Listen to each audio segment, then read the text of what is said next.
Want to know what your dog is thinking? Have a challenging dog behavior you need help with? The Dish on Dogs is your source for all your canine questions. Improve your relationship with your dog and deepen your understanding of your furry friend. Right here on the Dish on Dogs. Hi, welcome to the Dish on Dogs. I'm your host, Mike Gould, the mayor of Houndstown, USA, home to the happiest dogs on earth. Houndstown, USA, for those who aren't aware of it, is a fully interactive pet care facility, obviously focusing on dogs and the interaction of dogs have all day long. And on past episodes, we talked about what makes Houndstown, USA different. And I think that's going to be a theme of some of these shows because doggy daycare is there's different definitions of that. But with no further ado, I'd like to welcome my co-host, the very lovely, truculent, and sometimes recalcitrant Jackie Bondanza. Wow, thanks for that intro. Yeah. These intros are getting a little... They're getting better. I added truculent. Let's add some positive words there. I said lovely, truculent, and recalcitrant. Yeah, okay. Thank you. Passionate. She's also very passionate. All right, so Jackie, welcome again to another episode on the Dish on Dogs. What the hell is the Dish on Dogs? Tell everybody. It's a dish on dogs. So we talk about all things dog related, animal behavior, dog training issues, how to relate better to our dogs. That's the purpose of the show, is to give our listeners an understanding of how to make their relationship with their dog better. Right. And this segment, we've done several of these podcast episodes, but this one I want to focus in, the world of the human world and the pet world is full of people with opinions. Yep. Opinions are like assholes. Everyone has one, right? Whoa, yeah. Sorry. But so the point, but the point of the matter is that, and this goes out to our pet. Who am I? Who are we to tell everybody what we're giving advice? Right. Well, this is essentially our opinion also. But, well, I want people to know that this is our opinion. But our opinion is based on a lot of facts. The fact that Houndstown, USA has been around for 20 years now, the fact that we have taken care of over 1.5 million dogs, the fact that you have this historic background in animal behavior. So our opinions are formed based on evidence. Right. A lot of evidence. Thank you. And human psychology is very similar. So I want to talk about this a little bit because, again, the biggest vulnerability pet owners listening have is they're susceptible to anybody who tells them anything. So it could be somebody at your local pet food store. Right. They're going to give you an opinion. Your breeder is going to give you an opinion. A dog trainer. Everybody and their mother is giving opinions. Right. And I know personally, it's very frustrating because I have clients come here and their head are spinning and they're trying to be polite, but they're kind of saying, well, that's not what my vet said, or that's not what my dog trainer said, or that's not what... Well, these are all human words. So, and it's very frustrating. So I wanted to talk a little bit about my background compared to, for example, a veterinarian or an animal behaviorist, because it's not an academic one. My knowledge and experience is based on, I just did the numbers, a half a century of studying dogs and how they relate. Old. I know. So I'm not bragging. It's sad. For half a century, I've been studying dogs and how they interact with humans and how they interact with the environment. And with all due respect to veterinarians and people with PhDs in animal behavior, I'm not sure of any university or any laboratory anywhere in the world that processes as many dogs as we do. I call our Houndstown facilities laboratories because that's how I view it. So every day of my life, today in Ronkonkoma, for example, our corporate location, there's going to be 80 to 100 dogs.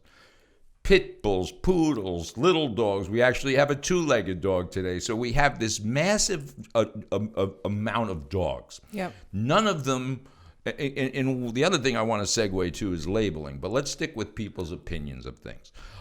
So I'm going to study, and I tell our employees this, you're not cleaning up dog poop here. You're working in a laboratory that they don't have this amount of animals at Auburn University. I guarantee it. If I'm wrong, somebody from Auburn University, tell me. 100 dogs, not only, and they're different every day. So our pack is continually changing. So we're not doing experiments with food and what's the word I'm looking for? Medical studies. We're observing animal behavior. So again, with all due respect to everybody, if it's your vet, when we have a sick dog here, I'm not a vet. I don't know medical knowledge of animals. So if a dog has loose stool, what do I tell him? I say, go see your vet. Right. We need to defer to the vet because that's the vet's place, is to comment and opine on medical conditions of dogs. I think where opinions come in and can be challenging and confusing to the pet owner is when people don't stay in their lane, right? So if we started giving opinions about medical treatment and medical conditions in dogs, that's not our lane. When vets start giving opinions about behavior issues, and of course, in some instances, I think it's reasonable that they would provide that feedback and opinion.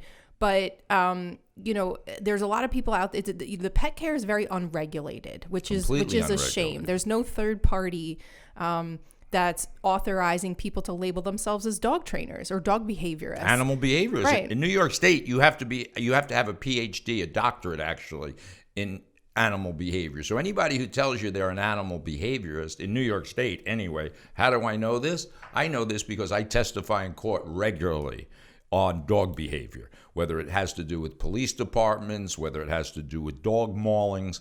I testify in court regularly.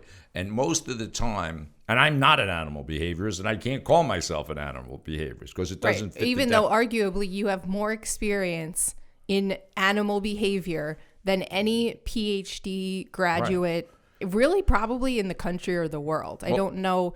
I mean, if you came up with one or two more people who had this amount of experience. So the labeling part is frustrating, right? Well, it's funny you should say that, though, because as you know, I just did a case in Chicago where somebody, animal related, I testify in courts, civil courts, criminal courts. And when I go, most of my opponents are PhDs or doctorates, and I actually look forward to it, because my experience is based on my knowledge and experience working with or supervising this large amount of dogs. It's certain. I am a high school dropout, just so we get that out there, right? I worked my way. I got some phony degree from someplace, but basically, because I do have a bachelor's degree. I think I got it when I was 35 years old, taking like a half a credit a year till I got up to the amount. My point is, my brain, and this is again the theme, is not an academic one. I don't do studies. I compare animals and the environment. That's all I've ever done for 50 years. And we got to talk about that in another segment, and we have in the past, how our environment affects human behavior and it affects animal behavior.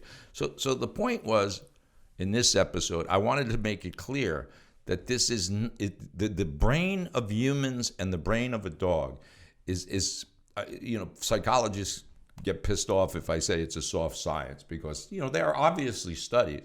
But, I argue that, for many years, scientists thought the world was flat, right? But it took an explorer, not an academic. Right. It wasn't Galileo. It was an explorer who had the balls to start sailing into the sunset and kept sailing and kept sailing and kept sailing. And that's how we figured out the earth was right. round. I think there's a place certainly for science and academia and scientific studies, but what's missing from that component, I think this is a larger issue for Western medicine in general, is the organic, holistic component, to just kind of just viewing how the interaction takes place, right? And viewing the behavioral part of it. They're missing the behavioral part of it. Right. But the problem comes in as you're talking. You have a very big academic mind. Let's face the facts. You come from an academic world. And human beings are, and I want to talk about that in either this episode or another. We have to go back to our mammalian roots. And I know people get sick and tired of me saying, my friend Tom said, is that the mammalian brain on the desk? But it's very important to understand that we share this brain, what we have in common with dogs, and how sophisticated we think we are. And we're still territorial. We still bomb countries for oil. We protect our borders. We do all these mammalian behaviors, but we put a nice spin on it. So rather than me eating my food tonight at Old Fields just with my mouth and hands, you're going to make me use a knife and fork because we're sophisticated.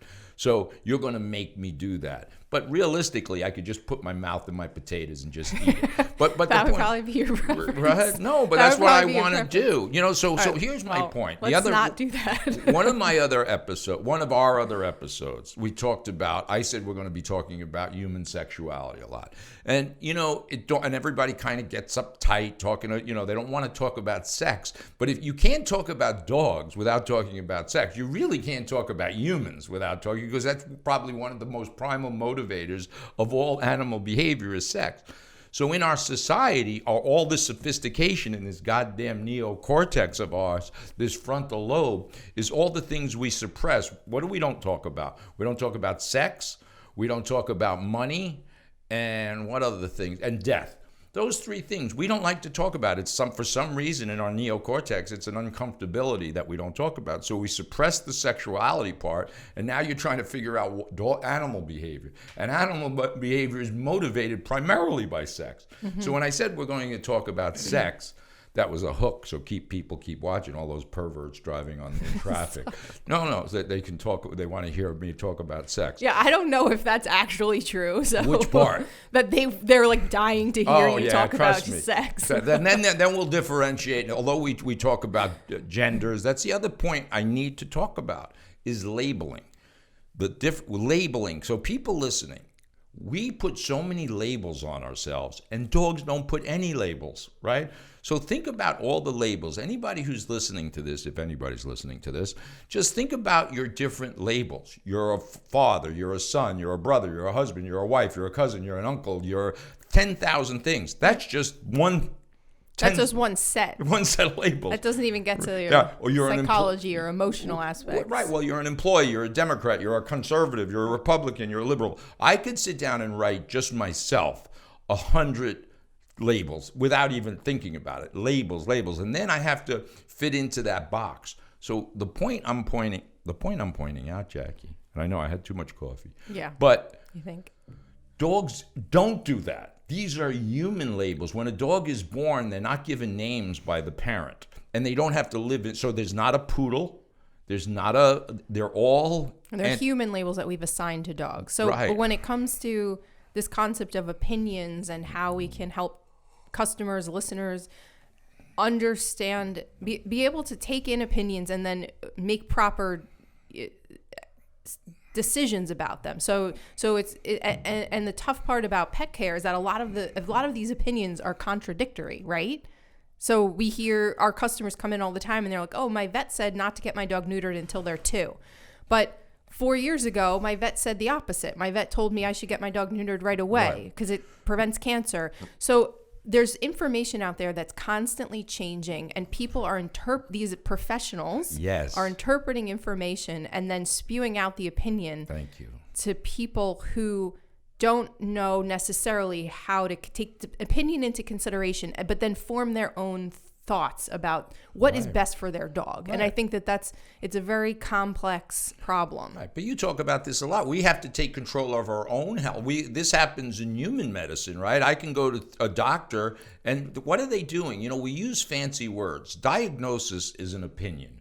A prognosis is a guess. These are just big words that medical doctors use. But I can go and get 3 different opinions about the same thing. A nutritionist or a doctor, everybody has different opinions. And for us, forget dogs, just our humans, we got to take control over our own health and formulate opinions based on what we think. And filter out information from contradictory sources. So it's a cesspool. Here's what I'm going to say. The pet world is a cesspool of toxic human brain cells, all conflicting. It's like atoms bouncing off an atomic reactor. Right, and who are the victims of that cesspool of opinion are the dogs. It's the poor dog. I'm going to call it the poor dog because I'm not an animal activist, an animal rights activist. I'm an animal rights advocate. So when I advocate for dogs, I don't go out with picket signs and, stand in front of shelters or puppy mills. There's enough people that do that, and I'm not saying they shouldn't, whatever. I don't have a strong opinion about any of that.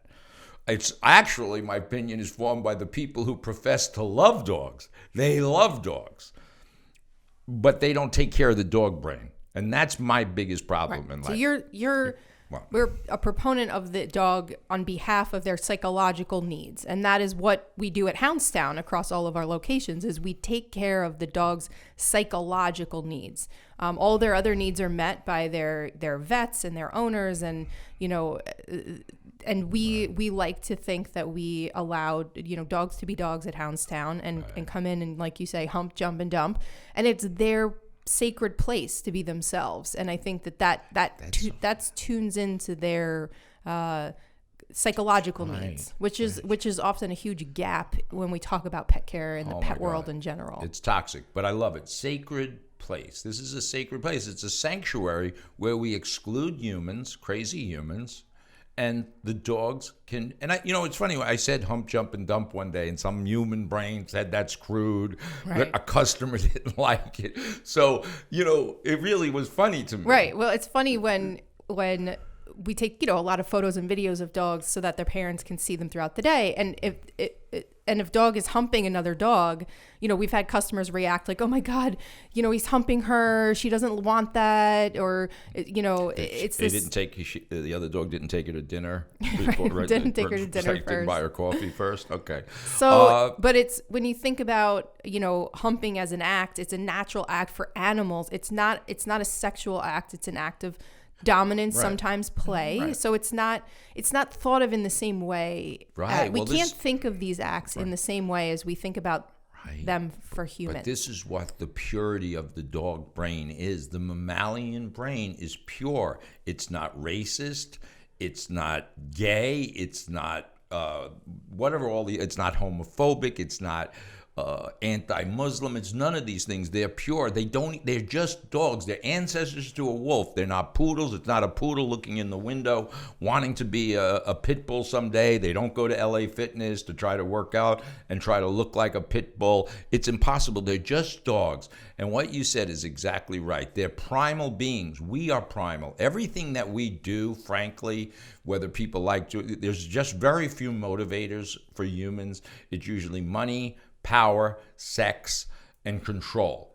We are all competing for the same. I don't care what anyone says. That there's very few motivators, and what gets us going. And at different times of our lives, we're motivated differently, right? So when you're younger, and it's consistent with biology, you're motivated by power and sex. For men, it's a biological thing. I'm going off on a different tangent, but the point of the matter is, dogs are motivated. So what are dogs motivated by? Food, sex, and security. Right. Food, sex, and security, basically, meaning they want to be secure, but they're not judged. So here's the thing. They do judge. So when I judge people, we're not supposed to judge, but we judge. We have to judge in order to stay alive. And I know we're going to wrap this segment up, but dogs judge everyone and everything. They have to in order to survive. But they're judging with a different set of standards. They're looking through a different lens. Filter. Because they're judging people because their points of analysis for their needs are different than a human. Right, but it's simple. Am I safe and secure? That's the analysis. Right. So when I'm walking down the street in a different city, I am judging. When I'm on an airplane, I am judging everyone.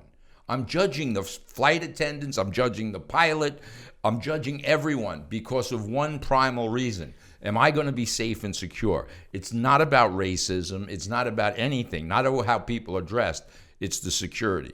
So prejudgment, prejudice is all about safety and security, and that's all dogs do. But dogs are not judging people. They're analyzing. They're analyzing people and aspects in their environment to make sure that their needs are getting met, and their set of needs are way different than humans. So their set of needs is first and foremost that they're safe and secure. Right. But so they're analyzing people and aspects in the environment to make sure that their safety is right. And I would argue a top priority. Let's save this for another episode. But you're absolutely right.